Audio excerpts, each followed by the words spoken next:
Thank you, councillors.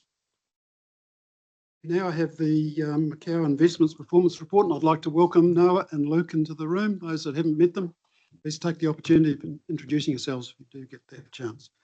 So Makao are our investment advisors, as most of you probably are aware. They have been so for, I think, close to 3 years now. Is that right?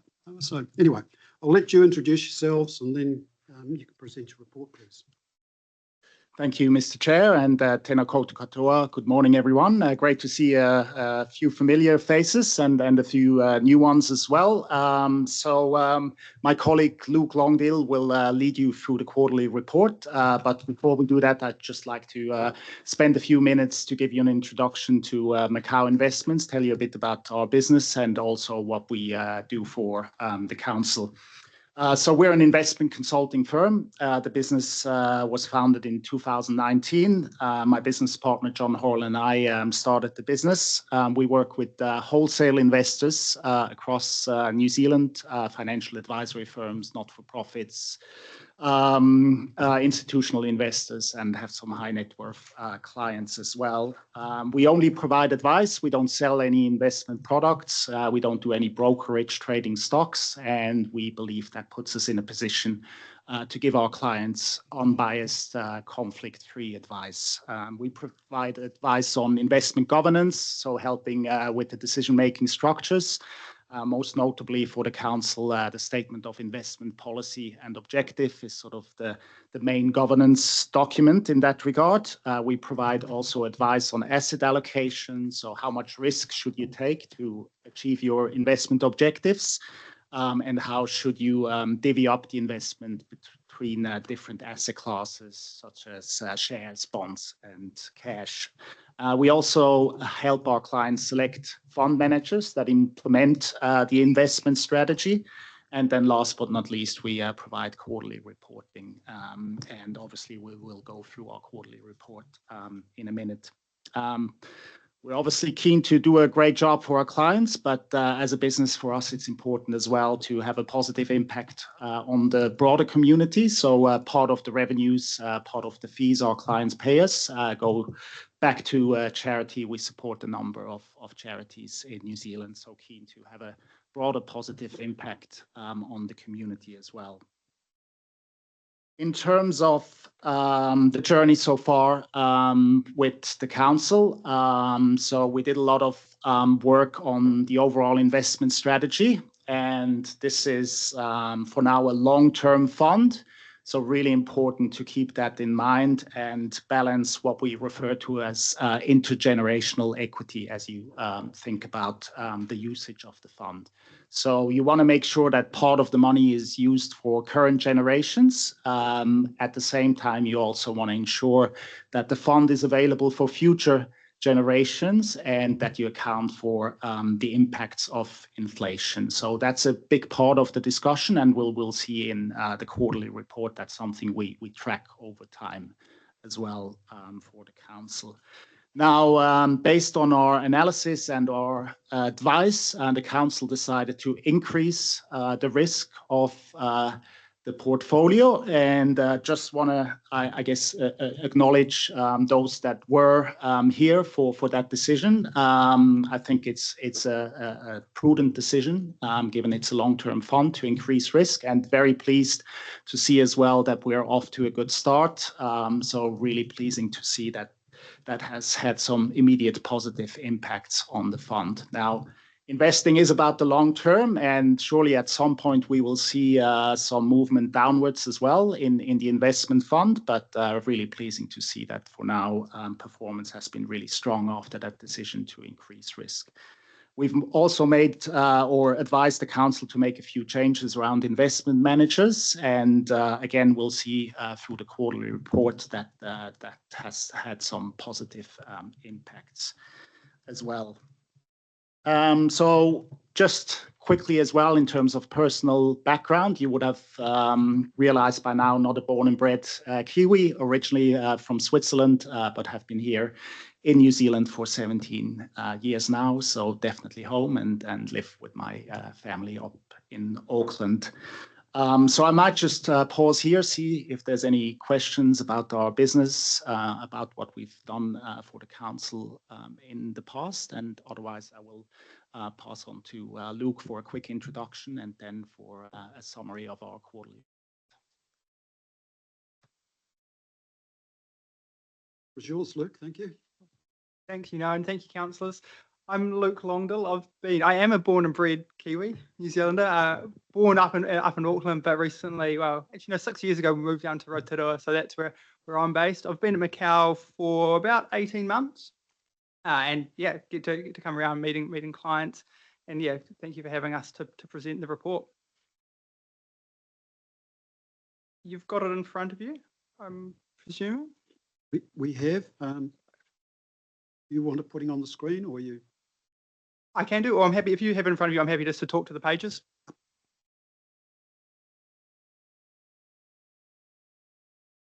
Has everybody got on their own laptops? Okay, no, it's all fine. Thanks. I'll refer to the pages. Thanks, Jess. Yeah, thanks, Luke. Yeah, so that will be the page in the report, not the agenda page. Yes, is able to Page bring 111. it up, then we can just help guide through that.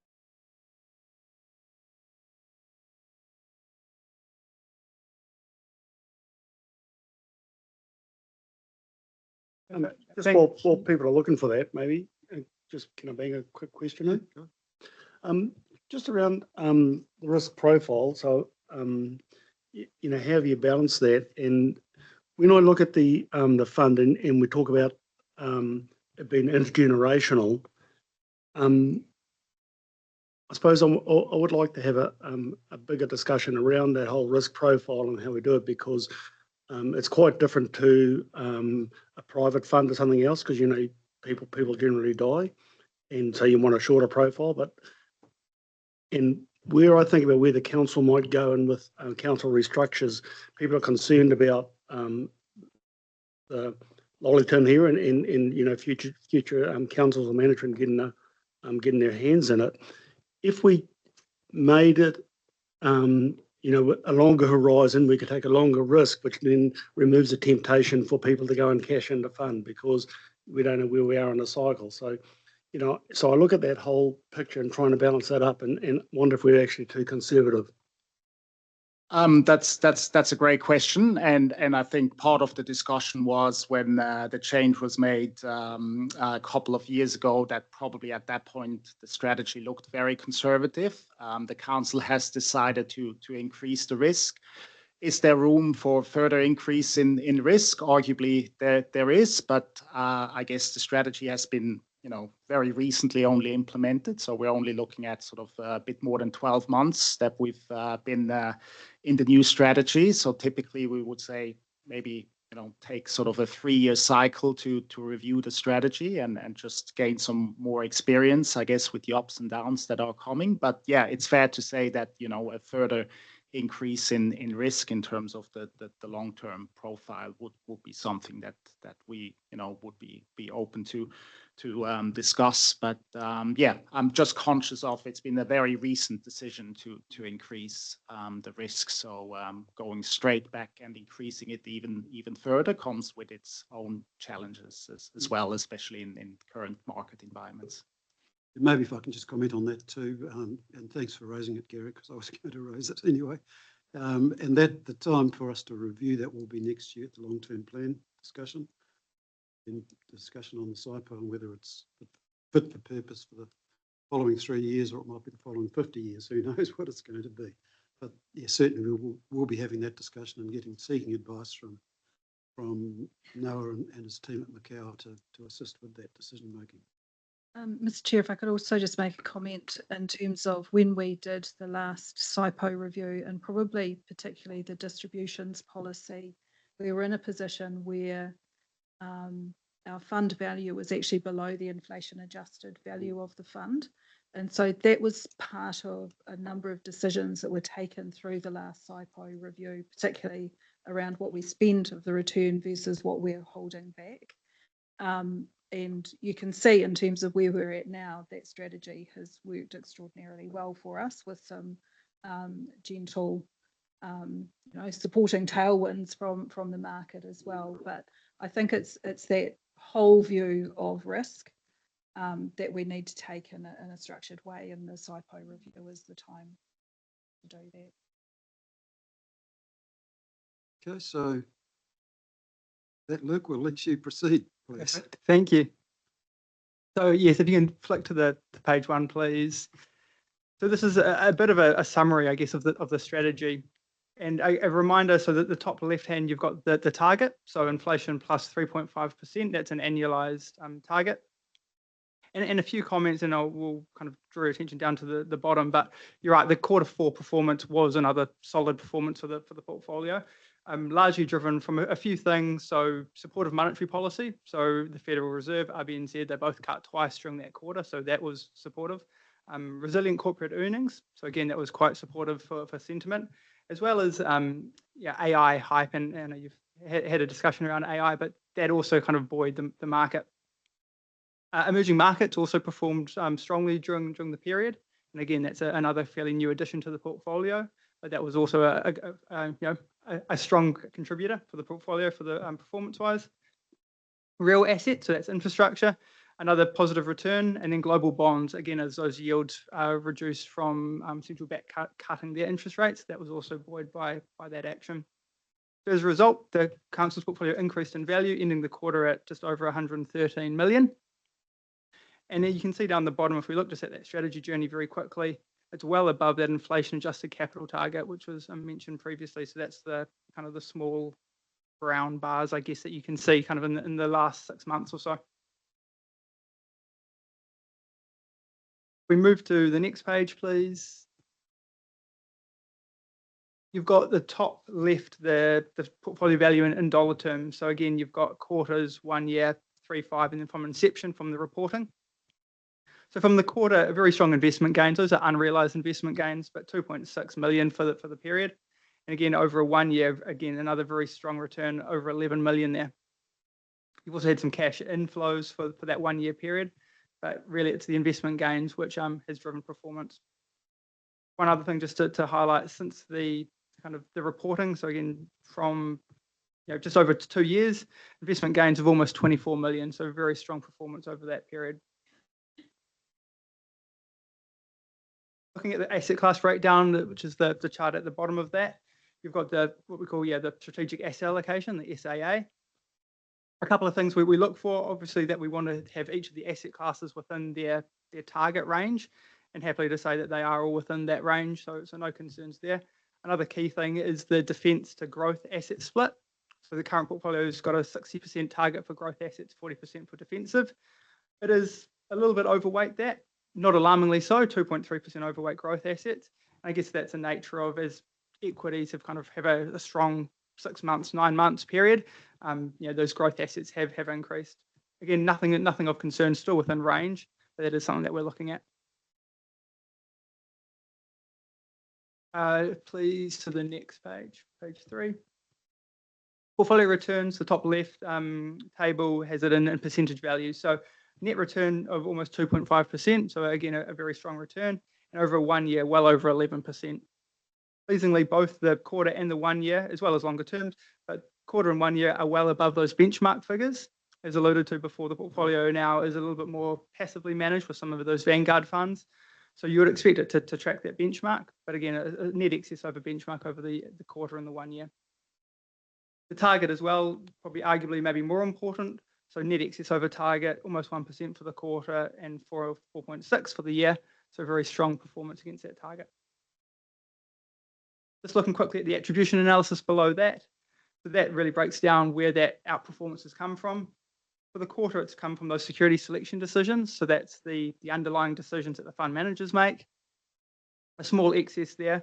And again, if you look at the 1 year, almost 1% extra added there. That's largely, from the quarter perspective, come from the PIMPO Global Bond Fund. They've had a very strong performance versus their benchmark, and that has overweighted or kind of countered some of negative performance from Colchester, for example, for the quarter. But overall, that security selection has been additive from a relative performance sense. Next one, page 4, please. This is breaking it down to asset classes. So I won't go through all the numbers, but just a couple of things to highlight. So global equities at the top, good quarter, and again, a year performance of almost 20%. Those have been at or thereabouts with their benchmark. So very pleasingly. You can see emerging markets, the next kind of block down, 5.58% gross for the quarter. Very, very strong, and that's largely driven from a bit of a risk-on sentiment, some good performance and news coming out of Asia. So emerging markets has been a strong performer recently, and again, that's a fairly new addition to the portfolio for you. The other one, I guess, just to kind of look at global bonds, small positive absolute return and a small positive net excess over benchmark, and that's the sum up of those PIMCO, which had a very strong outperformance, and the Colchester, which had a slight underperformance for the quarter, but again, over the longer term has done very well. Any questions with that? Because there's a lot of numbers. No, perfect. We might keep moving. At a manager level is the next page, please. Page 5. So the top 3 funds are the Vanguard funds, and so they're passively managed. So you expect them to track the benchmarks fairly closely, and you can see that for the quarter, they're or thereabouts. Both the unhedged and the hedged version of those funds have a slight net excess. Interestingly, the unhedged had a slightly higher absolute return, and that's just because of the New Zealand dollar depreciating over the quarter. But if you do look in longer term, and again, they're fairly new to the portfolio, but longer term unhedged has had a kind of stronger performance over a longer period, and it's just that happens as well for the quarter. Emerging markets, new to the portfolio, 5.64% gross for the period, very strong there. And lastly, First Tier, they have had the change in strategy recently. A small positive for the quarter. They're more interest rate sensitive. They've got their kind of inflation hedge. That's one of the key reasons it's in the portfolio, and that's why we like it for that reason. And we've got a small allocation. The next page, please. Sorry, can I just stop you there? Gary, have you got Just a question around hedging, and I was going to ask you earlier, but how much have we got hedged? So currency hedging, obviously. So it's how much is hedged, and I'd guess there was a cost associated with that, both in management and who's managing the currency hedging, and what was our losses on hedging? So the portfolio currently has a target of 50-50 hedged and unhedged. It's both run through the Vanguard. I think you've got it up there. So the top is the kind of unhedged, and the second box is the hedged. So it's it is a 50-50 target. Obviously, they kind of move slightly differently, so it fluctuates around that, but that's the target. The fees, I'm not exactly sure off the top of my head, but it's for Vanguard funds, it's very low. I don't believe there's actually an additional charge for the hedged product over the unhedged. Yeah, if I just may add to that, the cost of hedging in these funds, and these are substantial funds in terms of we're talking about typically billions of dollars, are usually a few basis points, so 0.005% might be the cost. So the cost is very low, and it's all done within the product, so the council doesn't have to get involved in actually running the hedging program. So is hedging part of our risk profile, or so that's something to be negotiated, or discussed, or is it just something you do? It is part of the strategic asset allocation decision. So at the time when we recommended the current strategic asset allocation, we would have given a recommendation on the currency hedging position as well. And just to give you a very brief sort of summary, you're looking at, obviously, you want to hedge to the New Zealand dollar because your expenses or your distributions are in New Zealand dollars. So that naturally pushes you more towards the hedging. On the other side, we typically see that when global share markets fall, the New Zealand dollar falls as well. So being unhedged gives you a bit of a protection against that move. And for now, we see that 50-50 mix as the ideal position in terms of currency risk or hedging. So I really question the strategy, especially what we discussed earlier on around intergenerational fund, and all the research that I've done on hedging, and it doesn't matter what you do, whether it be currency or commodities. over a 20-year period, it's pretty well break even. You can't hope to beat the market. It's about smoothing the market. And so if the break even is a 20-year period and we have a longer life cycle, why bother? So look, if we take your assumption that it doesn't matter over the long term, then it comes down to how does it impact the volatility of the portfolio? Does it actually move more or less? And typically you will find that with that 50-50 mix, you have less fluctuations in the value. So from a pure risk point of view, you would say 50-50 is less risky than being either completely hedged or completely unhedged. There's some more technical aspects to it as well in terms of the interest rate differential between New Zealand and offshore. We're taking that into consideration as well. But just to be clear, we're not running this actively, changing it week in, week out, or even year in, year out. It's part of the strategic decision. And once it's been done, it will be managed against that 50-50 position. But again, something that when we do the review of the SIPO and of the current strategy, we'll definitely give you an update in terms of our recommendation and our rationale for the position as well.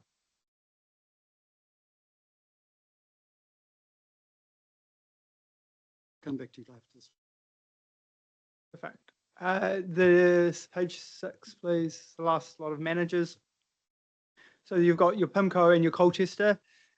PIMCO had a very strong quarter, so almost well over 1% for absolute performance and a strong net excess, well over 50 basis points there. That was largely driven from the active duration positioning. If you compare that to Colchester, which is the one below that, they had a slight underperformance, and that was due again to some of their positions. They were overweight things in Colombia and some Australian bonds, which underperformed. So you do have some difference in positions there, and I guess that also kind of highlights some of the challenges with a challenging yield position with central banks reducing their interest rates. So you do a bit of a divergence in performance there.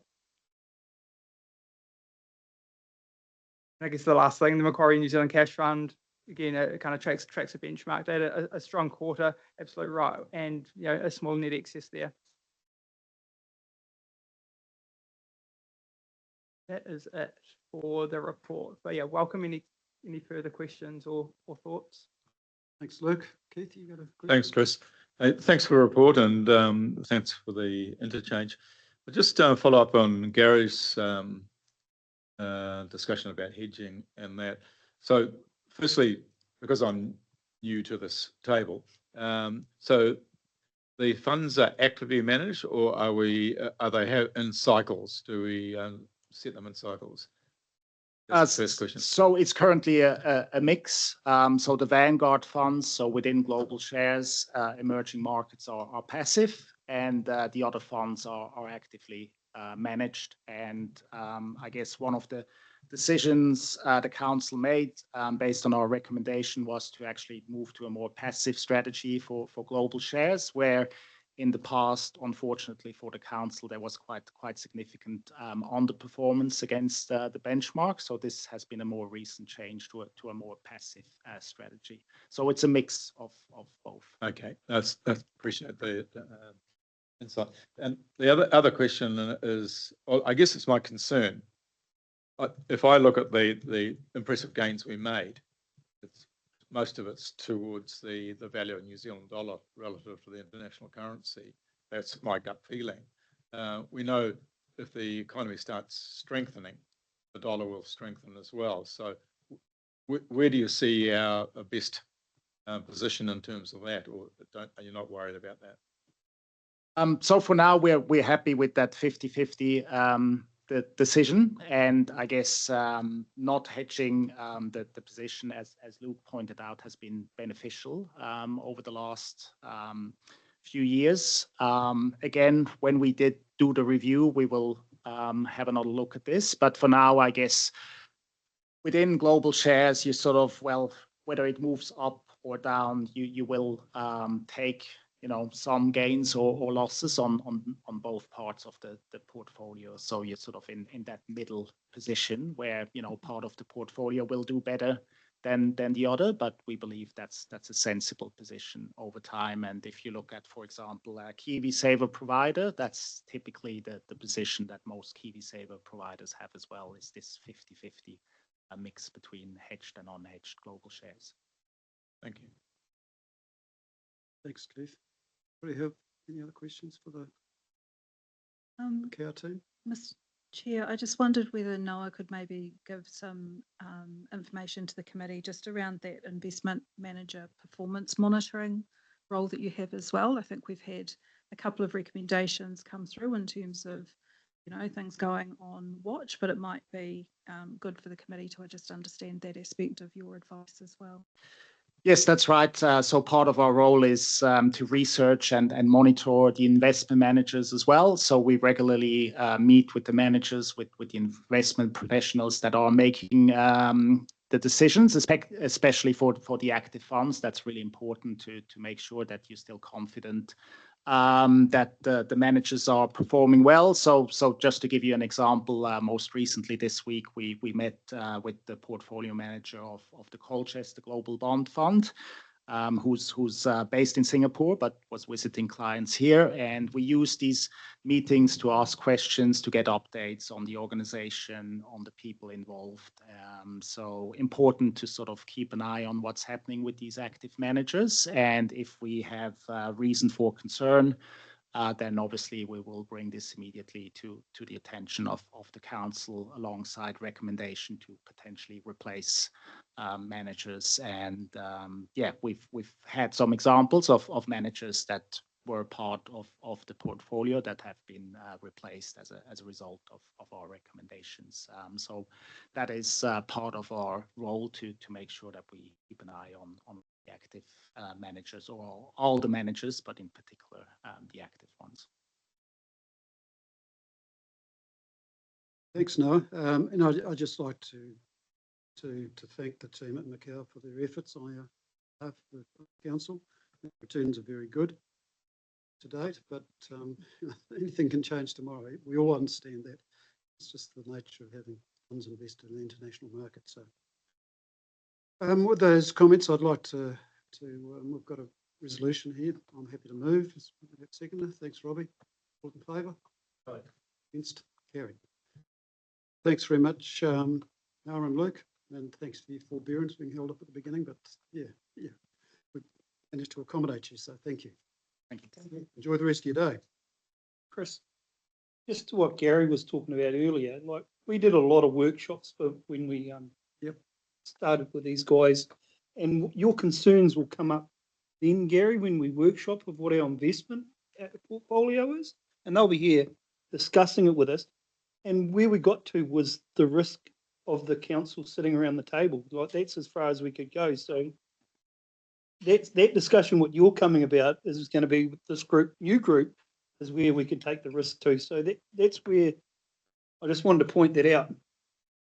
Yes, that's yes. Yeah, I just want to highlight you did a good one. No, that's where the comfort of the people that were sitting around the table. This one wasn't their decision. You'll have that opportunity, Gary, next year at the long-term plan, and you can tear it apart. I can assure you, we had some long and robust debates, as Robbie's alluding to. All right, thanks, guys. Cheers. All right, so now we'll revert back to the activity spotlight, which is 5.4 on page 49, and despite the person responsible being Raj, I think Raj is still here. Janine is going to present this on Raj's behalf. No, not on Raj's behalf. This is Janine's written this report. Oh, okay, so you're taking responsibility. Yeah, it's all my fault. So thank you, Mr. Chair. This is one of those new reports that I'm proposing come in front of this committee. From my perspective, it's trying to respond to feedback that we've had from elected members, particularly through the induction process, around the ability to get into the organisation a little bit more and understand the budgets, the drivers, and what's actually happening in different areas. So this is a little bit of a tester or a taster and have used my directorate as the focus for that, aligned with the interests that elected members have also had around our corporate costs or our overhead costs, so that you understand what is being managed and delivered centrally, and then what other cost drivers in the organisation may be seen. If we're to continue with this format of reporting, I'd be keen on feedback from the committee on other areas that they'd like this sort of opening of the books on. Obviously, dissection, that where that work makes sense to happen here rather than within different committees where you should be getting that financial oversight and insight happening as well. But keen to have that conversation. I guess just in terms of the information around the Customer and Corporate Services Directorate, just to note that this reflects that bringing together of what was the Finance and Business Services Director and the Customer and Community Services Directorate through the organisation change that was implemented in August 2025. So we now have a single business area that's responsible for providing that enterprise support around the corporate functions on behalf of the rest of the organisation. The intent should be that by centralising those activities, they can be delivered at the best standard, in the best way, at the best cost. I do note, though, in the report that there are some activities where effectively the function within CCS is from a strategy and policy leadership perspective, but the actual activities occur in a distributed manner across the organisation. Procurement's a really good example of that. So we only have a central procurement team of 2, the actual setting policy and direction and providing advice, but the actual procurement activities are currently distributed across each of the directorates relative to their spend. The report provides you with the budgeted expenditure and funding information over the last 3 years, and I've separated, because it's looking at the whole directorate, those activities that are corporate support versus those that actually represent the program of work that the directorate delivers as well. So really just running through the high point, the summary that I've included in the covering report, and then we can dive down into some of the analysis as councillors wish. Overall, FTEs within the directorate have remained unchanged over this reporting period, and if I actually go back to information that was collated through the 2024 LTP, they have remained fairly static since 2020-21. And that was really the holding steady status quo was in response and really to council's position through the 2024 LTP that there should be no growth in this area. And so resourcing has been capped. We're not seeing any growth in there from an FTE perspective. If we look from an expenditure perspective, over that time period, and again for the 3 years prior, the expenditure for the services provided in terms of the overhead represents 14% of the total organisation expenditure. And again, that figure's been steady over that time. And I think, off the back of John's presentation in terms of the IS strategy, that position has been maintained while we've been undertaking transformation in a number of spaces. We've actually seen a number of our costs, particularly around IS, change from we had on-premise software that we paid a license fee for once a year to now with commensurate major upgrades required periodically to an environment where we are paying software as a service. And so from a capital spend into an operating spend, and that's all now sitting, I think we're pretty much there. Iris Next Gen will probably be the next big change in that space, but that transition has been managed through these spend levels as well. overall direct costs represent about 70% of the expenditure for the directorate, but the majority of those costs sit in terms of property and fleet and information services, which those two activities alone account for 62% of our direct cost expenditure. The other major cost drivers are really the statutory activities that we support. So we have our rates collection activity that sits within directorate. It'll be a little bit they buggered. It's probably maybe not an appropriate term. We would be in strife. Already said it. Okay. In strife if we didn't have that rates collection activity happening. We also have our statutory planning and reporting, our external audit activities, which are a statutory requirement. And then we have tax compliance, internal audit, our treasury management, which obviously treasury management services are deriving income for the council, which offsets our rates. So that's probably a really high level overview of the key points to note from the information, but I'm really happy to take questions that elected members may have around the additional analysis that's been provided, any rationale for the services type of thing. Thank you very much, Janine, and yes, thank you for the time and effort that's gone into producing this report. It's certainly useful. It's another level down than what we've had traditionally. So I encourage councillors who've got areas that you want to ask Janine to include in future, so that it's part of Janine's work program, because it obviously takes time to put together. I've just got a couple of questions, one of which I have discussed with the Chief Executive. So, and that's in relation to communications. I find it astounding that communications is cost us 50% of information services. It's a lot of money.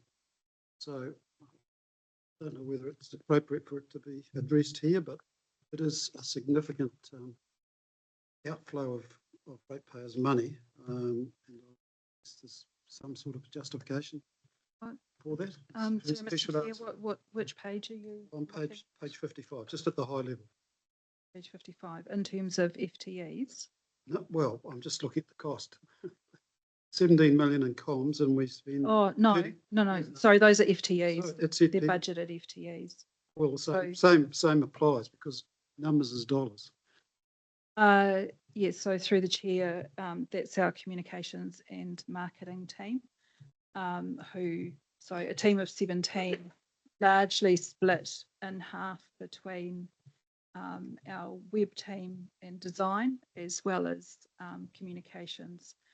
And so every message, publication, Facebook, web post, maintenance of our website, so our external presence to the community is managed through that communications team.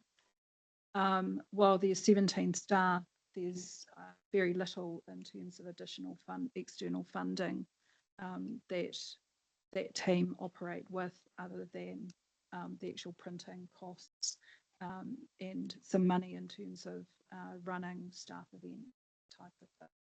So I think it's an incredibly important function for actually telling they are the people who communicate what this organisation delivers on behalf of our community. That all runs through that team. I'm not questioning they do it. What I'm questioning is, does it take that many people? Have we looked at the opportunity of outsourcing some of the high level output? It's one of the things that stands out for me. I've got a couple of other questions here, Janine. Treasury management, that is subject to cost benefit analysis, the same as that we're doing on the. Well, yeah. So through the chair, treasury management is both the liaison with the likes of Makao around our investment fund. It is managing around our borrowing program and administration of that. and it is our general cash flow management. And we see it in the Treasury Management Report further on in the agenda in terms of the working capital funds that are administered by staff. So yeah, the objective of that function is to be generating revenue that actually provides an offset to our rates revenue. So, and we've got those key external advisors around the investment fund, around our borrowing program, leaning into that advice to make sure that we're doing everything. I guess my question is, do we do a cost benefit analysis on a regular basis to ensure we're getting value for money? So through the chair, not through the Treasury management function. Where that will be coming through is effectively in the enterprise portfolio office. So where we are considering a new activity, a new project, through the business casing work that happens in there and the decision-making criteria to actually recommend that to council for funding. Okay, thank you. I'll let Keith next have a quick to say. Keith, hand over to you for a question. I apologise, Janine. I just can't find it in the report, but I was concerned when there was in your breakdown, you've got FTEs and then the cost of the FTE, and then there's the other costs. And for me, in terms of that, my brain's saying, well, what are the other costs? Are they contracting in costs or what? So just trying to get a handle on that reporting process so that we can work out, because there has been a concern about the amount of contracted out work we've been getting. Yeah, so through the chair, probably maybe page 58 of the agenda, we've itemised out a number of the key contracted costs across particularly information services and property. So we've got 15 million of direct costs just in those two areas, but because we have moved predominantly to a leasing arrangement for our properties, there's $3.6 million a year in rent. We've got the operating costs of 1.7. We've got software. So there's the big numbers are called out there for both of those activities. And then in addition to that, we also have things like interest expense on borrowing. So again, that's consolidated within the costs that we see sitting in this directorate, but it's driven by the activity, the infrastructure program, capital program that's actually incurring the borrowing. So we centralise the costs here and then distribute them based on where that borrowing is happening. We also have just under 860,000 of discretionary grant funds that we administer. So the Regional Emergency Services Fund, 700,000 fits in here. We have a sponsorship fund which sits in here.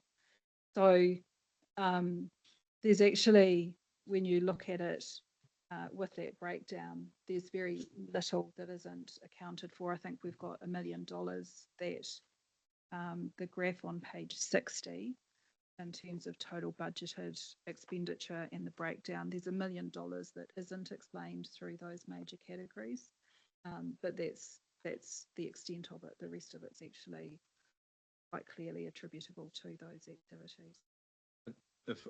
For you, Mr. Chair, if I can just come in there. Yeah, thanks for that, Jenny. I guess my concern is that, and appreciate that I've come from the outside with a lot of probably baggage in view of a lot of people. But if we want to drive, and it goes back to the discussion we had earlier about the happiness of the staff, if we want to drive accountability, we've also got to drive their ability of responsibility and taking decision making on themselves. So the ones that don't want to take the decisions, they will employ on consultants and that sort of thing. So how do we measure the performance and accountability within each of the directorates in that discussion? So through the chair, I think it's probably by doing this type of analysis for you to be able to see where that contracted spend is actually happening across the organisation and be able to do that deep dive into why are we needing to why is our resourcing model contracting out versus in-house resources. I think as a council, we have been under pressure historically around FTE numbers. And so if you've got a program of work that needs to be delivered, that's what's required.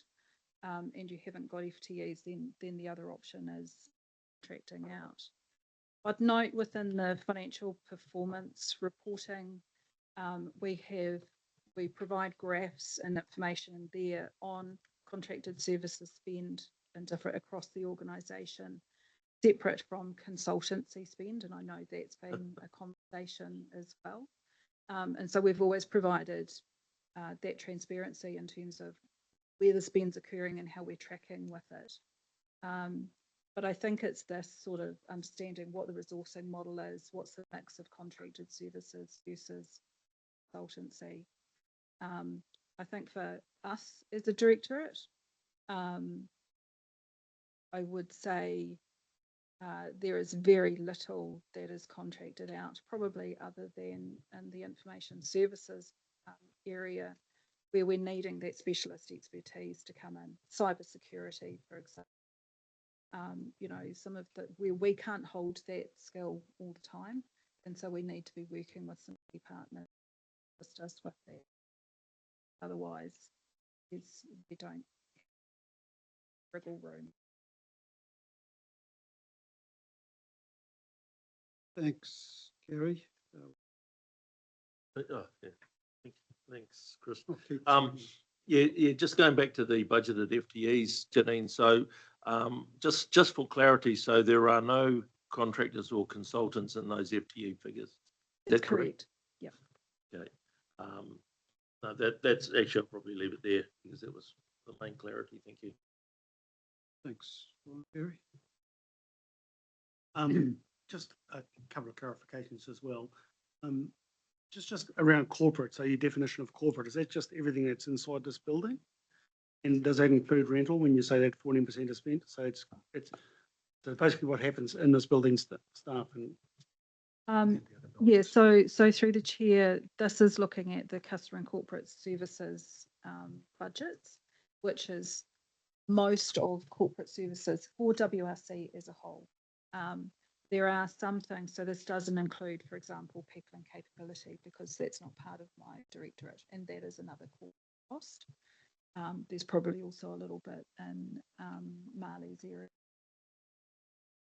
But overall, for the activities delivered by this directorate, that is provided at an enterprise level. So it's not just Hamilton, it is across the region for every site that we.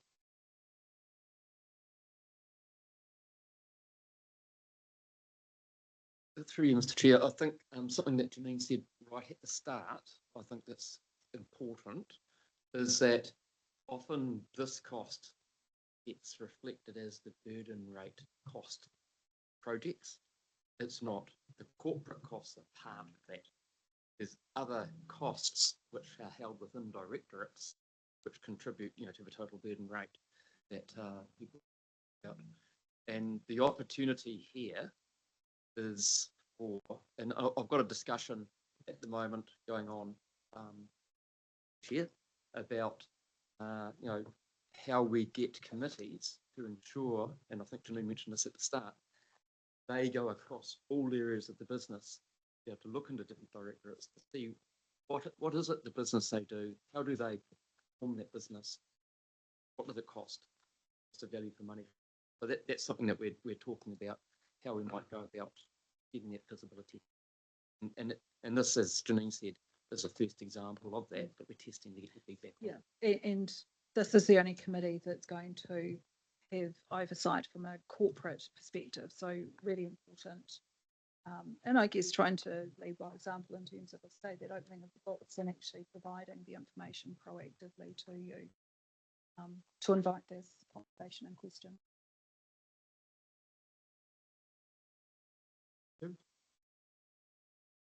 Oh, Thank you. During the last election campaign, there was a huge focus in some areas on contracted services and consultants.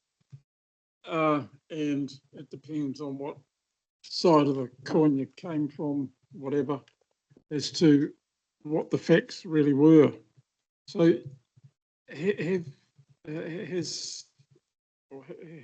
has the chief executive or have yourself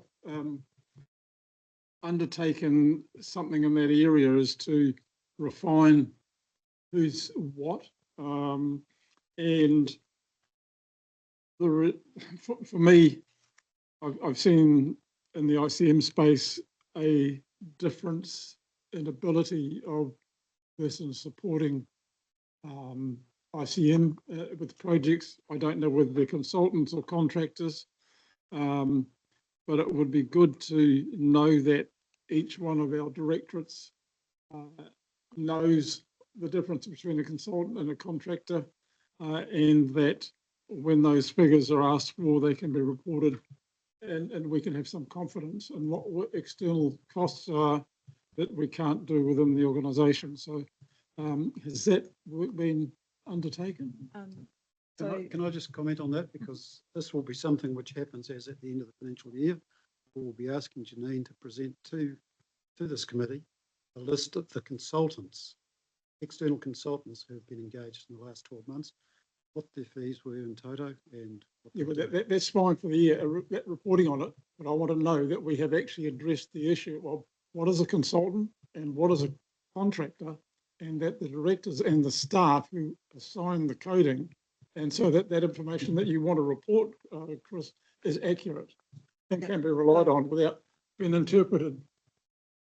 So through the chair, if I can respond to that, and I'd refer to page 109 of the agenda, which provides a view on contracted services and consultancy. And so this has been a standard element of our reporting.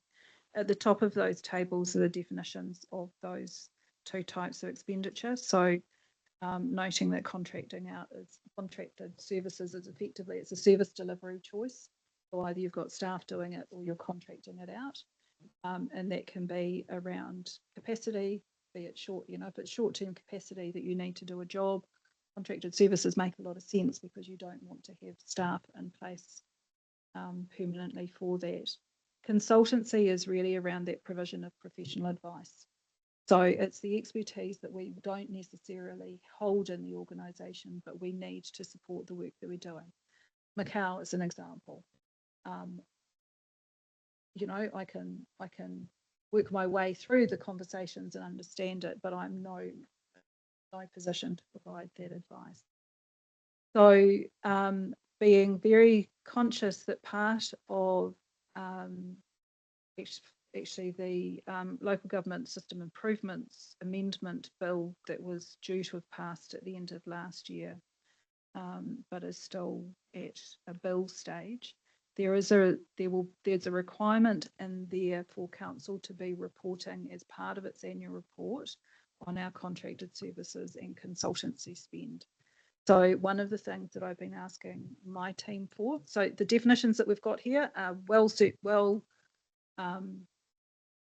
known by the organisation, but I've asked my team on a regular monthly basis to be looking at the contracted services and consultancy spend that is being incurred to make sure that it is actually being categorised correctly, so that when we are reporting it publicly, we have confidence in that information that's being reported. So we've got a few controls that are being put in place around that. Just if I could, through Mr. Chair, just to add to it, is that sometimes we need to get them at short notice, and it's not something we can forecast and plan. Like staff with specialist expertise leave, and we're unable to recruit. And I can think some parts of the business where we've got roles we can't recruit, we have to contract in to fill it, or we need to get advice to be able to make decisions on behalf of it. So it's a fluid thing that you can't always predict. but it's not, that's not an issue. It's making sure that they're categorised correctly and going forward that we can have confidence and the community can have confidence in what the actual spend is. That's all. And Yeah, and so thank you for that. yeah, and so I've been quite explicit with this report of asking that the consultancy budget for the year in particular is noted in the report, and so we have just over $1 million budgeted for consultancy fees only. The rest of it sits in contracted services. And if I can just quickly jump in there on the same thing, Noel. The important part is that whether it was right or wrong, to me is immaterial. It actually put the spotlight on it, and I note we're $418,000 positive, so that's great. Along the same lines, mate, Janine, so if we give Makao a contract, are they consultants or contractors? Through the chair, they're consultants because they're providing specialist expertise, Tonkin and Taylor? depending on what they're doing. In terms of, is it advice that they're providing, which is consultancy, or are they actually delivering a program of work for us that we could normally have done if we had the capacity for it, but we're needing to contract it out. The area gets great. It does, but the consultancy is really around that professional advice that's required to. So advice isn't a service. Well, it is, but it's the professional advice that for in areas where staff do not have the skills to be acting in that capacity. Just following up on that, is there a minimum level when a contractor is hired that comes back to council to know that it's happening? Is it $100,000 before it? So through the chair, and it's within the terms of reference of this committee, where council is committing its own funds in excess of $2 million and the contract is multi-year, it comes through this committee or council, depending on the timing, for approval. Below that threshold, directors have delegation up to 250,000, and between 250 and 250 and above goes through to what we call tenders board. There's a report on it in the agenda, which is basically most of the executive leadership team. We provide visibility of every decision made by the tenders board to this committee. So there is transparency of the decisions that we make, but that's at 250 and above. So I've got Keith next, Noel. Is it same question, Keith, or different? No, it goes back to what Janine said earlier in terms of you look at the capability within the staff and look at the consultancy thing. I just like to pull that apart, because at what stage do we look at having the capability, sort of FTEs and that sort of thing, and bring in consultants and change the model? Because quite frankly, and I've had quite a bit of experience with the previous life of ICM and some of the legal stuff that's been given to us, and I don't think it's up to scratch.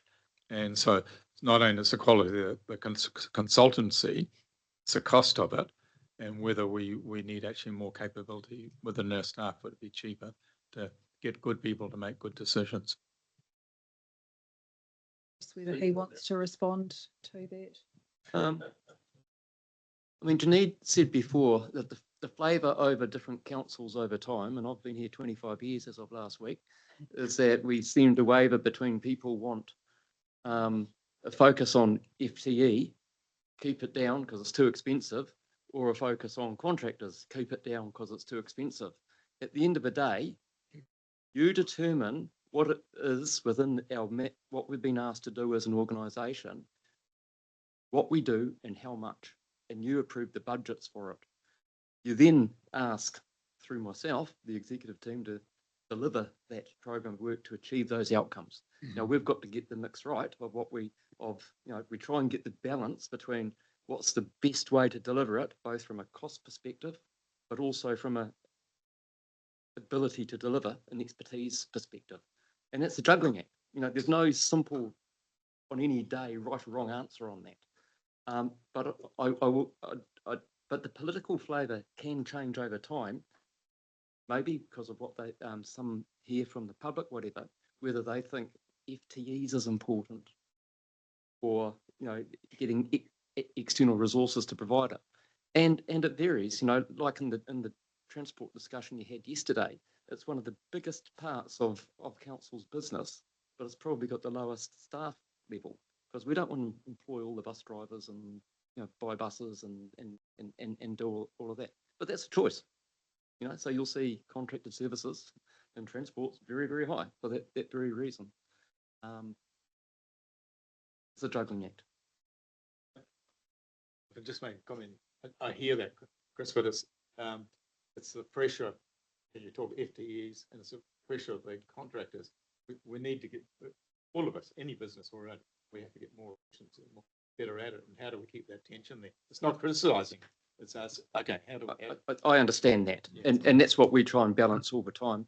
I think another good example of it that we've experienced is probably in the policy area over the last 5 or 10 years. It's been really hard to recruit at the senior level in the policy area, and we've had to rely on consultants quite a bit.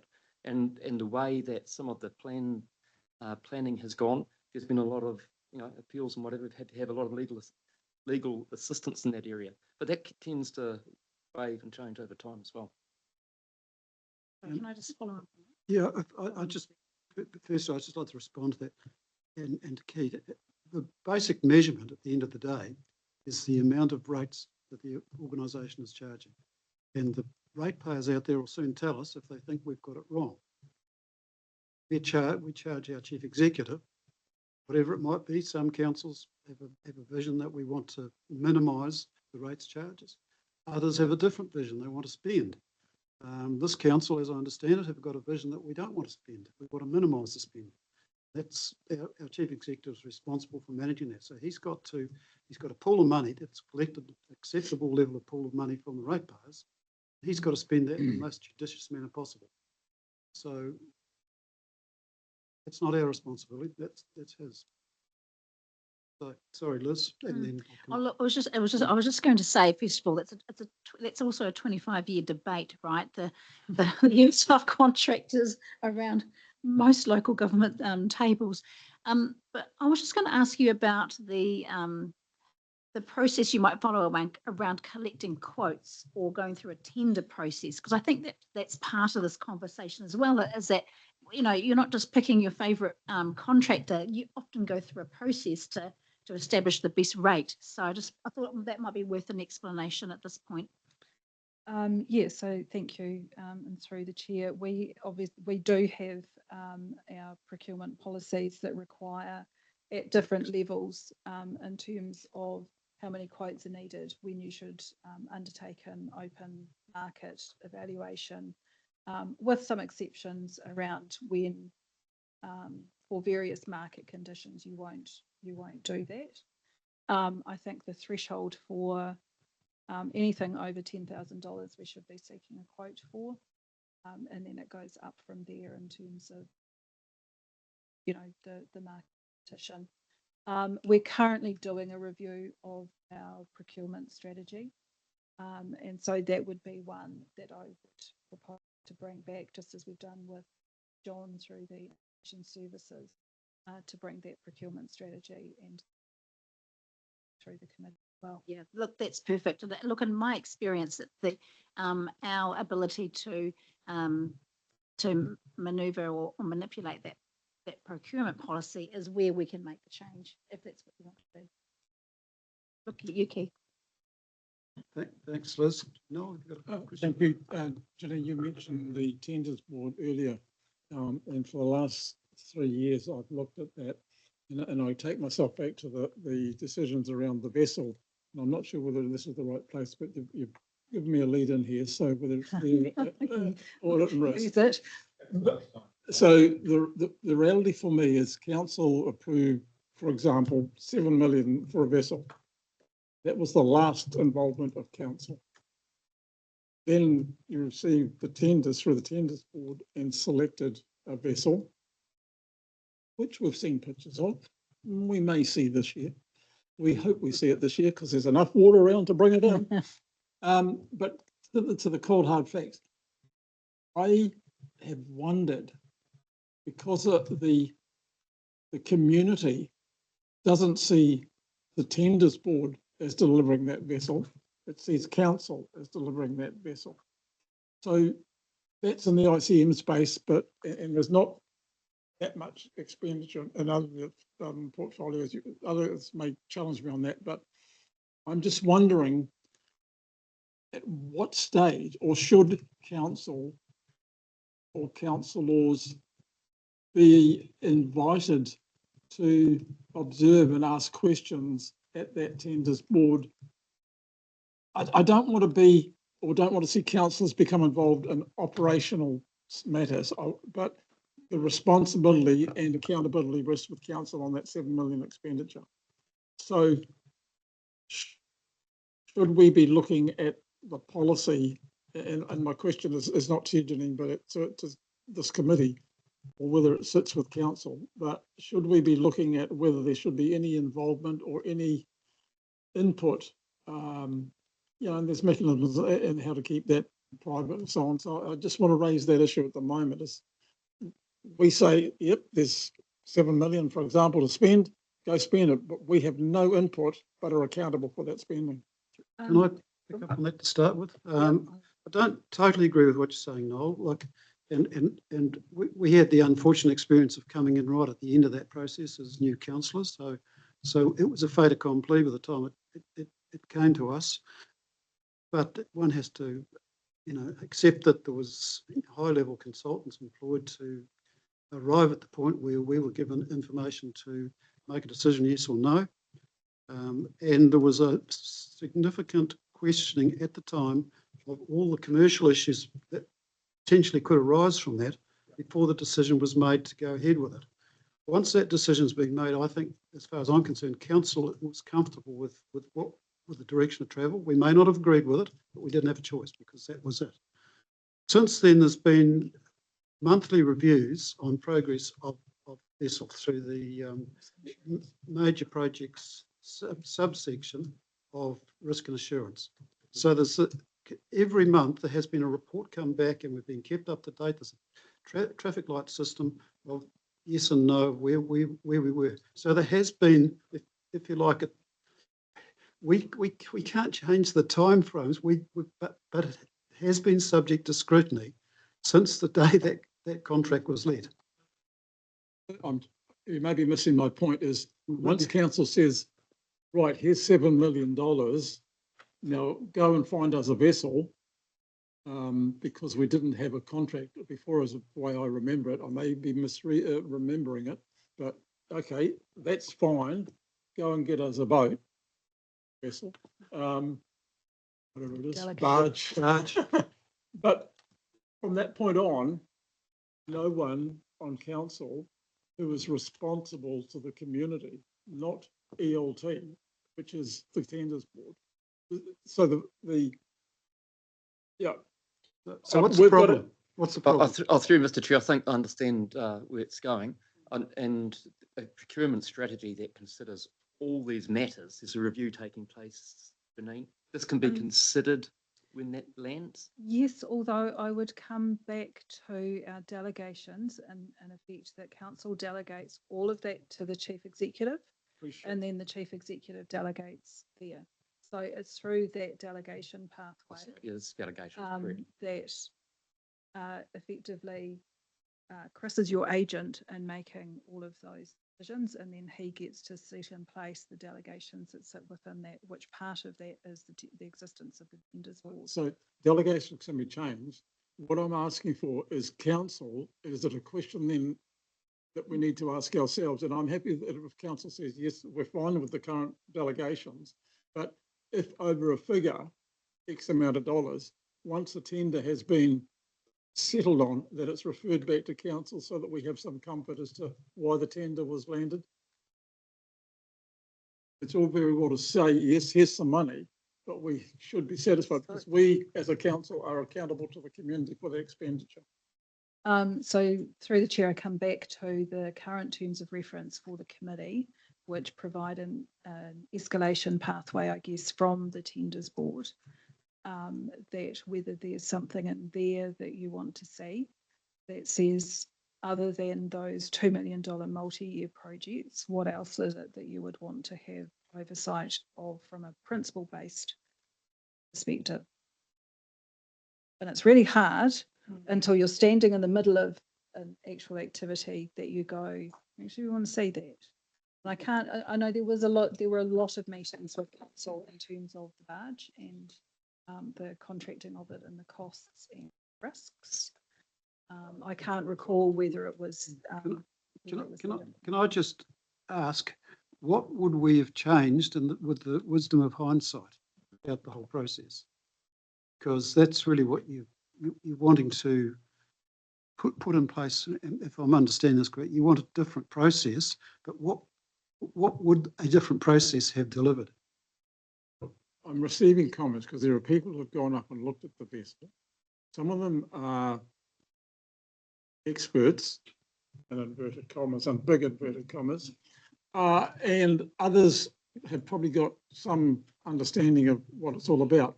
And there's questions of overspecking and all sorts of things. It's just a matter of actually understanding. So look, I'm happy to take this offline, but the question, unless you ask and challenge, I'm just not going to accept going forward. We've been asked to do a job here just to say, okay, what the previous council delegated, that's fine, carry on. Just carry on as we are, just like the buses we discussed yesterday. Carry on, don't change anything, we're happy. Well, that's not our job. We might as well be got rid of as the government wants to do otherwise. So unless we challenge, it's not acceptable as far as I'm concerned. So I keep doing that. So can I suggest we take it offline and discuss it now, because some of us have had these discussions, and I think it'd be worthwhile doing, because where I said I'm comfortable with the process that's been followed with the barge, so I really want to drill down and see whether there is something that needs to change. Sorry, anybody else got anything new to add? That, Yes. I think the bit about what Noel's bringing up, but it was public excluded. We couldn't even talk about it. When that contract was going out, there was some knowledge going on. So you can't even talk about it, Noel. We were excluded. So the whole, as Chris said before, if you want to you got to go back to the policy. Like, it was just, we were once we had said we were going to pursue getting a contract, we were locked out of it completely for like 4 or 5 months, or what I remember, because you were going into there was only one tender, and nothing could be released. Mr. Chair, for other reasons, not related to the barge, but not directly related to the current conversation, I would ask whether we could go into a public excluded session if people want to start discussing things, because I don't want to expose this council to risks. Absolutely, and I just question whether we need to at this point in time. Well, I don't know what we're going to achieve, to be quite honest. Yeah, I think I'd like to shut it down, but I'm very happy to have a separate session, public excluded, where we can have the debate on this very subject, using the barge as an example if you want to. So anyway, I'd like to close it down now if we can. Something different. Yeah, if you've got something different.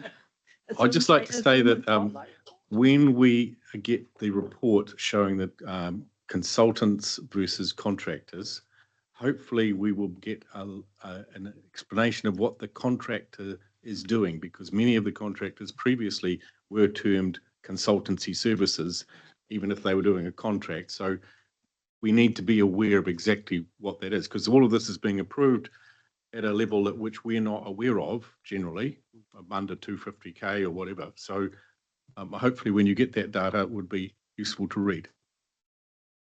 Janine, I'm sure, has been listening, and we'll even if it's in public excluded. We need to set a cut-off date for that. Yeah. Sorry, dollar amount. Janine, a comment or not? Yes, look, I think it's a future conversation in terms of the appropriate level of detail to provide on that. I just want to be sure that providing detail every contractor or consultant that we use is required, as opposed to, or what activities have we engaged consultants or contracted services in? Well, We need to resolve. have that discussion about what is appropriate, given it is a topic for the public and they're very interested in this issue. So, yeah. Yes, and through the chair, as I've said, for the 250 and above, there is very, very transparent reporting on decisions that are made. It's just trying to get the balance right, because the list will be extensive and not necessarily meaning. Just want that it's forming something rather than just data. And it would be a public excluded list. Yeah, that's fine. Thank you. Thank you. Just a quick question around software. I see that it's inflation adjusted, and I'm curious to know why. I thought you would have a contract over a period of time, and Yes, so through the chair, probably when we are going into new contracts, we are quite often able to lock those in for a period of time with no CPI adjustment. But the normal practice would be that those costs are CPI adjusted every year.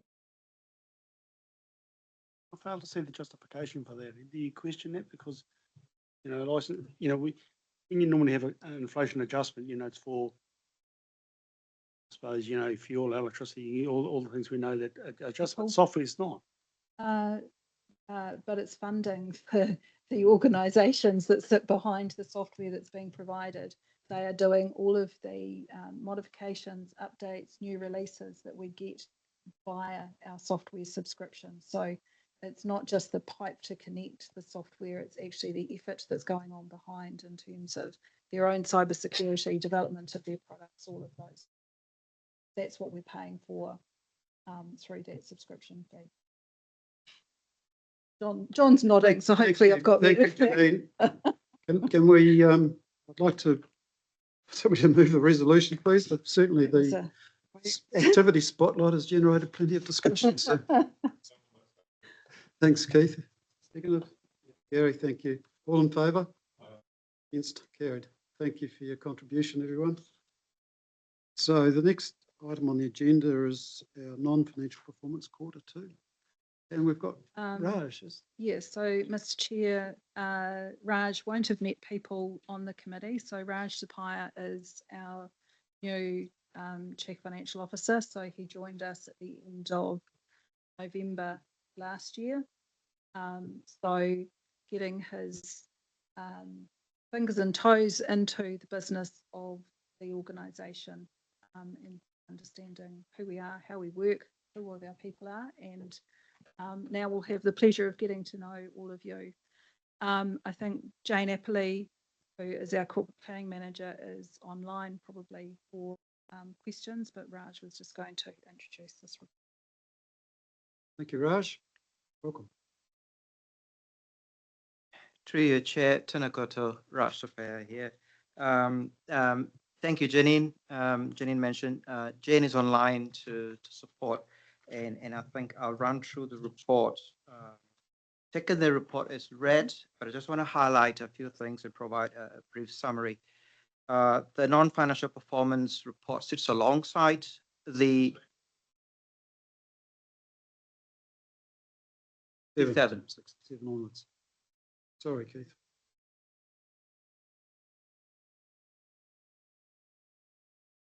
Through your chair, this report sits alongside the financial results, and it covers the non-financial performance measures. These measures are how we show the community that we are delivering the service that we committed as per the long-term plan. They focus on things that people experience directly, for example, response time, compliance, monitoring, environmental outcome, service standards, and not just how we spend. In simple terms, the way I summarize that, it is how we demonstrate whether we're doing what we said we would do. And together with the financial performance report, they provide the complete picture of Council's performance. So I'll briefly walk you through the key areas where performance is on track and then highlight any areas require attention. Council has got 50 performance measures that we monitor and keep on track. Of the 50, 5 we in the second quarter as indicated as not applicable, meaning that they will be either be measured and reported on quarter 3, or they would be reported at year end. Those are 5 measures. 37 of the 50 measures are on track, and we are forecasting that they will be met at year end. 8 of the measures in the Q2 report we are reporting as not on track. And if I break down the 8 is 1, we are saying that we will catch up and we were looking to forecast to achieve that measure at year end. 1, we're saying that we'll partially achieve that measure at year end, and that's regards to our effectiveness of how we're treating rat control operations. The remaining 6, they're off track, and what we're saying is that at year end, we will not be able to achieve those measures. So year end, they would be achieved. Of the 6, I like to split that into 2, meaning 5 measures. 5 of the 6, we're saying that they are impacted by external matters that has affected the performance in that space, meaning things like the impact of rail maintenance that has impacted, the extensive road work that has impacted bus routes, the delay or the implementation of PC1 RMA reforms. So those are external factors that has impacted our performance in achieving those 5 measures. The last remaining measure is related to Logoema request, Official Information Act request, and that's a measure, one measure that we are reporting is not met. I believe that we have missed 2 of the numerous requests that has come through to us. So that's in a sense the summary. So in conclusion, councillors, way I summarize that is at Q2 stage, 57 of the 50 measures are on track. 6 measures currently not meeting target, and that's why we will report at year end as a forecast. While councillors, this represents a movement from prior year, the key focus for us in this quarter 2 was understanding the drivers behind the results and ensuring that we have corrective measures or actions in place. So in summary, the overall performance remains largely on track, with staff paying attention to areas where it's needed. Questions? Thank you, Raj. Yeah, thank you, Chris. Yeah, thank you. Thanks for the report, Raj. Just a question around Logoemas, and you did touch on the numerous ones that amount that we're receiving. Are we seeing that climbing, exponentially? It seems to be my EA, Jenny handles a lot of it, and I hear her moaning in the back room all the time on another one. So, and then also, are we seeing a trend where we're getting the same people putting in Logoemas again and again, and do we have a process to address that? The 2 pieces of and acknowledging your recent arrival here. Thank you for the question. Could I refer that to maybe to Jane, whether Jane has got some information on the Logoema request?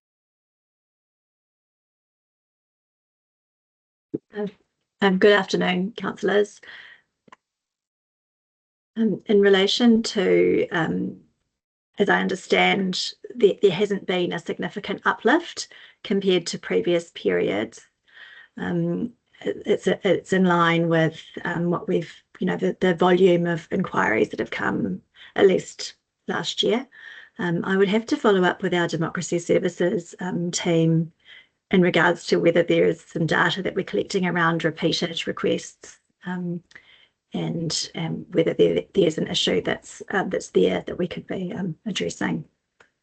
Yeah, bring that back. Yeah, thanks for that, Jane. Yeah, it was just a question I had around just that workload that potentially was rising. It seems to be a lot of things now. People are just putting in Logoemas rather than a request for information. It seems to be straight away it becomes a Logoema.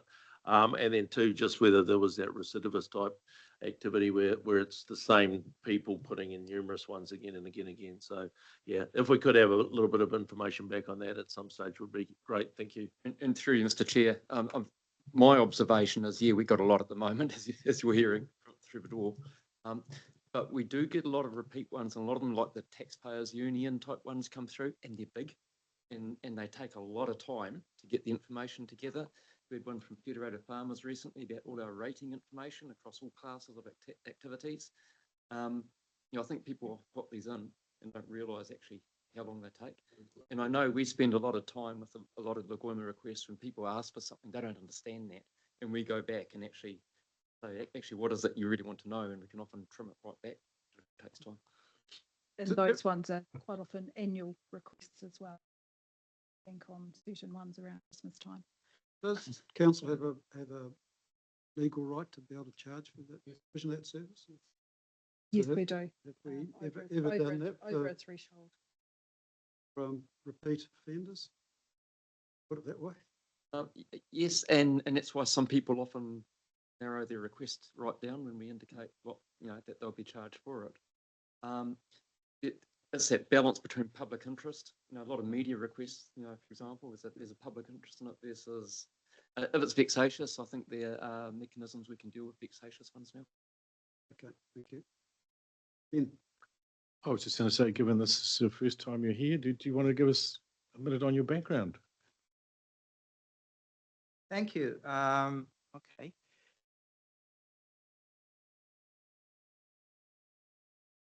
No. I'm just thinking where do I start and how much time do I have? Okay, cool. Born and raised in Garden City, Singapore. Second generation Singapore, last of 9, so family. Mom and dad Singaporeans, grandparents from India. To New Zealand in 2006. Became a naturalized Kiwi September 24. Proud of that. Married in New Zealand, married last year. Worked for Audit New Zealand for 5 years when I moved to New Zealand, then worked for Tararoa District, similar position. Been there for 14 years.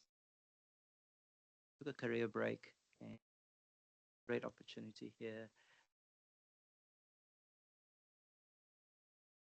So we're transitioning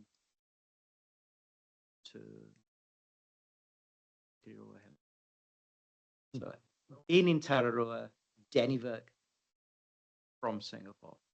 So I've been told a few things, and one of the things one of the directors said to me is, "You got to be crazy, right? Singapore to Dannyburg." But I love the country. Is my saying, country people are so much more. I think in Singapore, it's an amazing city. Living home. Thank you. Thank you, Raj, and wishing you every success while you spend your time with Regional Council. Yeah. Thank you, Chair. Thank you. Okay, thank you, Raj. We've got a resolution. Can I have a mover, please? Thanks, Robbie. Noel, seconded. All in favour? Against, carried. Thank you, team. Right. Move on to the next now. We've got 10 minutes to go to attend to it. Does anybody particularly want to have lunch at 1 o'clock, or because we've still got a fair bit of the agenda to go through? The back end of the agenda should go fast. So do you want to try and get through it, or? Yeah, I'll have Okay. lunch at 1. David, sorry, what? Well, he's not here, so he doesn't care. He's probably got a restaurant booking for the rest of the afternoon. Yeah, thanks for your sushi, Mike. Yeah. David, welcome. So sorry if I can just take the opportunity, as we've been doing with other staff. So David Green is our Manager of Financial Planning and Reporting. So he is part of Raj's team, but been here with the committee previously presenting information. Right. Thank you. Good afternoon. Thanks, David. Afternoon. Yeah, so I'll just, again, conscious of time, just run through a few of the, I guess, key messages from the Q2 performance report and forecast. So in terms of Q2 performance, as you'll see through the report, we see a very favourable net operating surplus over that first half of the year, in large part driven by that investment fund performance that Makao have already talked you through, but you'll also note quite material underspends across the organisation. Once we've adjusted for reserve movements, that results in an increase in retained earnings that's $2.3 million unfavourable to our year-to-date budget. From a revenue perspective, as we say, largely investment fund performance, although noting that any surplus there is transferred through to our reserves. Some of the other, or many of the other favourable revenue positions that you'll see through the financials are offset by increases in costs. And on, I guess, on a similar note, the lower budgeted government grants, which is predominantly driven by NZTA funding, is also mirrored by lower costs that we see coming through. I guess the big side of on the expenditure side, yes, materially favourable variances at the halfway stage of the year. And just to highlight that these underruns really do reflect timing differences as opposed to actual savings at this point in the year. And many of which have been driven by factors that are outside of the council's control, poor weather conditions, contractor availability, the rail line closures in the transport space, and obviously the ongoing delays to Plan Change 1 and freshwater farm plan regulations, as well as Iris NextGen. Needless to say, adjustments where necessary for these underruns have been adjusted through the forecast process. And then very briefly, in terms of capital, from an infrastructure capital perspective, our spending is, I guess, slightly below where we would expect to be at this point of the year. But just want to highlight that there are commitments in place that take our year-to-date spending, including those, to almost $11 million. That's over 60% of our full year budget. And as at the time of writing the report, there was almost $4 million of contracts that were kind of in their final stages of negotiation. In terms of forecast, again, just want to highlight that this forecast that you're seeing here and the information that explains the movements cover the changes that have been identified by staff through both the Q1 and the Q2 forecast process. This just being the first opportunity that we've been able to bring it to you. On a year-to-date basis, the changes result in, well, we see a reduction in our revenue of just $663,000, as well as a bigger reduction in our operating expenditure, just over $4 million. This drives an overall favourable increase in our net operating position of almost $3.7 million. And these changes also drive a reduction in our borrowing programme of $3.8 million, and this is Iris NextGen related. A decrease in the various reserve balances of just under $1.2 million. And overall, we see an increase in our retained earnings, those being general ratepayer funds, of $653,000. Through the report, you'll see the split of these changes by the groups of activity, and the main drivers for each of those are also detailed there. I guess the ones to highlight, and where you'll see a large number of the more material changes through transport space, the impact of the rail line closures in the first quarter really did drive the costs down there. We also see higher budgeted contractor costs, bus contractor costs. So that's in driving impacts through both our cost base, but also our NZTA funding, as previously mentioned. The delays to Iris NextGen programme and the implementation of the freshwater farm plan regulations are also seeing large variances come through in the resource use space. And I guess the other one to note, through civil defence, through the forecast process that we've embarked on this year, we've seen the changes made for the dissolution of the SLAs. I guess finally, in terms of infrastructure capital, through the Q2 forecast, no further changes were proposed. I think perhaps maybe missing from the report, at least in terms of explanation, but through the table, there was a 1.3 million reduction in the infrastructure capital programme through the Q1 forecast. And that was driven by the reductions in the lower Waikato. And I guess one final item to note from an operational capital perspective, an additional $500,000 has been requested to cover further costs related to the vessel. Thank you, David. Very pleasing to see heading in the right direction with the surface at the half-year mark, which I think was a little bit different to last year, but I might be wrong. Does anybody have any questions? Warren? Yes. Three. Oh, Three. So just starting with the parking of the peatlands mitigation testing contract, and it's probably perhaps a question for the two chairs and co-chair of ICMC, but are we aware of the conditions of that contract and the potential of stopping it altogether now that it's been parked? Okay, I'll take that one offline. Next one up, it's page 99.38. What's the district valuation role maintenance? I can probably answer that.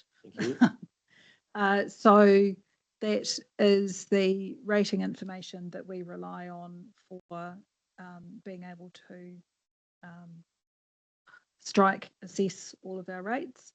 There are agreements in terms of a cost share for the maintenance of that information. So territorial authorities maintain the information. We contribute to their costs on a sort of revenue proportionality basis. So what we had seen was for, I think, one council, they've figured out they hadn't billed us for a couple of years, and that coming through this year. That's good. That's Kind good. of thing. Yeah. Okay. And the other one was that comment around 41, which is there's an additional 500,000 requested to cover additional costs associated with the completion of the replacement of the vessel project.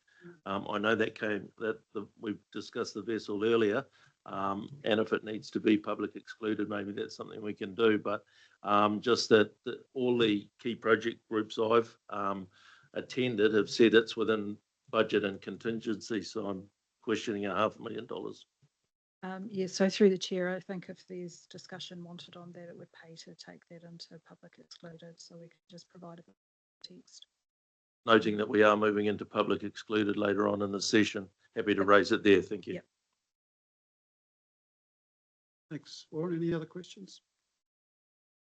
If not, we have I just got one. Curious to see that postage has gone up, in the day of electronics, and it's only 45 grand, but what's going on? What's happened? You were really worried about that, eh, Gary? Just struck me. So through the chair, one of our major postal contracts is in relation to our rating invoices. So we have 220,000 ratepayers.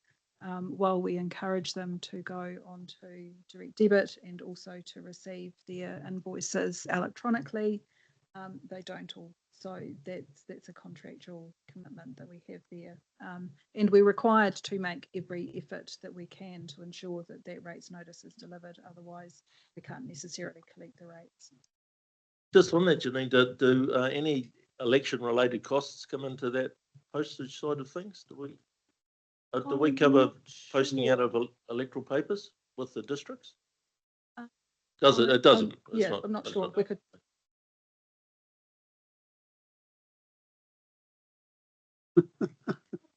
Okay. Sorry, any other questions? If not, can we have a mover for this resolution? Thank you, Warren. Noel, thank you for seconding. All in favour? It's carried. Thank you. Right. So we're happy to carry on? You're not? You want to take a break? What do you want, 10 minutes or lunch? Well, 10 minutes, we happy with 10 minutes, then we'll come reconvene and get this all done and dusted before.